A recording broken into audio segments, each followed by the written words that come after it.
Syedaralun Gampong Blangreling, Kecamatan Sawang, Aceh Utara, salah satu kawasan yang mengalami kerusakan parah akibat banjir. Sebanyak 31 unit rumah hanyut di bawah arus, puluhan rusak parah, dan seluruh warga atau sebanyak 400 kakak harus mengungsi. Sampai dengan Sabtu 6 Desember 2025 atau 11 hari pasca banjir, warga pun masih mengungsi. Bahkan informasi terbaru, sejumlah pengungsi sudah mulai sakit-sakitan.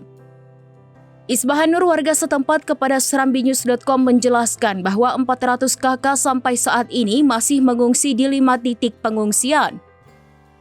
Sementara warga lain yang rumahnya masih ada sekarang ini terus membersihkan lumpur secara manual, mengingat lampu masih padam sampai dengan sekarang.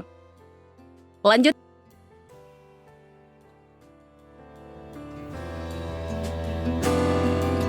Download Tribun X sekarang, menghadirkan lokal menjadi Indonesia.